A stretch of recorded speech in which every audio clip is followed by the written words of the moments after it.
ہارون علیہ السلام اور عیسیٰ علیہ السلام میں تو 1000 سال کا فاصلہ ہے، تو سیدہ مریم ہارون کی بہن کیسے ہو گئی؟ یہ تو ہسٹوریکل مسٹیک ہے قرآن میں۔ انہوں نے بھی پادریوں کی طرح ایزیوم کر لیا کہ قرآن کو یہ زمانی ترتیب ہی نہیں پتا،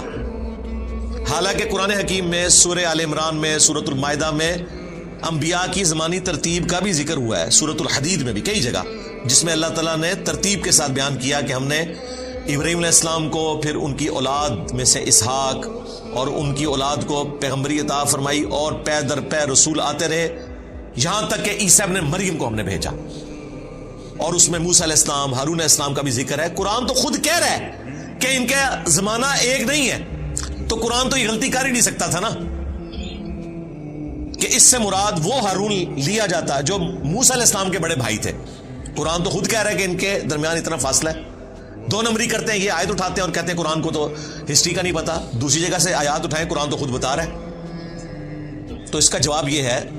صحیح مسلم میں حدیث ہے، مغیرہ ابن شعبہ کہتے ہیں میں نجران گیا تھا، وہاں کرسچنز تھے، اور وہی تھے جو بعد میں آئے بھی تھے مباہلے کے لیے، تو انہوں نے مجھ سے سوال کیا کہ ہارون کی بہن مریم کیسے ہو گئی، ان کے درمیان تو 1000 سال سے زیادہ کا فاصلہ ہے۔ تو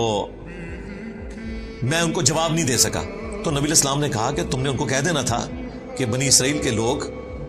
اس چیز کو اچھا سمجھتے تھے کہ پیغمبروں کے نام کے اوپر نام رکھیں،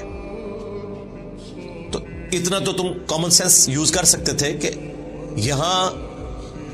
ہارون علیہ السلام سے مراد موسیٰ علیہ السلام کے بھائی نہیں ہیں۔ اب یہ حیران کن بات ہے کہ ہارون علیہ السلام اور موسیٰ علیہ السلام کے والد کا نام بھی عمران ہے، اور سیدہ مریم کے والد کا نام بھی عمران ہے، تو اس چیز کی وہ پلی لیتے ہیں۔ بھئی یہ پلی لی جائے تو تم بھی مانتے ہو کہ دونوں کے والد عمران ہے، تو کیا تم بھی ایک زمانہ مان رہے ہو ان کا؟ نہیں،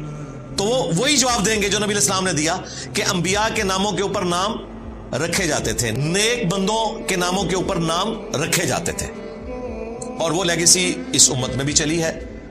ہم لوگ بھی پریفر کرتے ہیں کہ انبیاء کے ناموں کے اوپر نام رکھیں۔ اس وقت دنیا میں سب سے زیادہ نام محمد ہے، وہ اسی وجہ سے ہے کہ نبی علیہ السلام کی طرف نسبت ہے۔ مسلمان ابراہیم بھی رکھتے ہیں، موسیٰ بھی رکھتے ہیں، عیسیٰ بھی رکھتے ہیں، الحمدللہ۔ تو بنی اسرائیل میں بھی یہ طریقہ تھا کہ نبیوں اور نیک لوگوں کے نام کے اوپر نام رکھے جاتے تھے۔ تو نبی علیہ السلام نے کہا کہ تم نے کہہ دینا تھا کہ بنی اسرائیل انبیاء اور نیک لوگوں کے ناموں کے اوپر اپنے بچوں کے نام رکھا کرتے تھے۔ تو اس سے یہ پتا چلا کہ سیدہ مریم کا کوئی بھائی تھا جس کا نام ہارون تھا۔ یہاں ہارون سے مراد موسیٰ علیہ السلام کے بھائی نہیں ہے۔ بعض علماء نے اس کا کمزور جواب دیا کہ یا اخت ہارون سے مراد اسی طریقے سے ہے جیسا کہ قرآن حکیم میں جگہ جگہ ذکر ہوا۔ پیغمبر کے کیس میں لوط کے بھائیوں نے، نوح کے بھائیوں نے، یعنی اس قوم میں سے ہی پیغمبر ہوتا ہے تو بھائی کے رشتے سے بات کی جاتی ہے، اگرچہ وہ فرق تو ہے امتی کا اور پیغمبر کا۔ تو یہاں بھائی سے مراد یہ ہے کہ سیدہ مریم ہارون علیہ السلام کی اولاد میں سے تھیں، اس وجہ سے یا اخت ہارون کہا گیا۔ لیکن وہ اپنے زمانے کے لیے تو درست ہے، قرآن میں ایسی کوئی نظیر نہیں ملتی کہ اولاد میں ہو اس کے لیے بھی کہا جائے کہ ہارون کے بھائیوں میں سے یا موسیٰ کے بھائیوں میں سے، اس طرح کی کوئی مثال نہیں ملتی۔ یہ کمزور جواب ہے، جواب وہی ہے جو صحیح مسلم کے اندر آیا ہے۔ ڈاکٹر ذاکر نائک نے بھی اس کا جواب دیا تھا، لیکن چونکہ ان کو اس طریقے سے حدیث کا نالج نہیں تھا تو انہوں نے کہا کہ المصنف ابن ابی شیبہ میں ایک روایت موجود ہے، اور روایت کون سی بیان کی؟ جو مسلم شریف میں ہے۔ انہیں نہیں پتا تھا یہ صحیح مسلم میں ہے، تو میں نے اپنی ویڈیو میں بھی کہا تھا کہ مصنف ابن ابی شیبہ سے تو ضرورت ہی نہیں، وہ روایت مسلم شریف میں ہے جو مین سٹریم کی 6 کتابوں میں آتی ہے، تو مصنف تک تو ہم تب پہنچیں گے جب یہاں ہمیں کوئی دلیل نہ ملے۔ تو سیم حدیث صحیح مسلم میں موجود ہے جو اس مسئلے کو کلیئر کر دیتی ہے کہ یا اخت ہارون سے مراد یہ ہے کہ ہارون علیہ السلام کے نام پر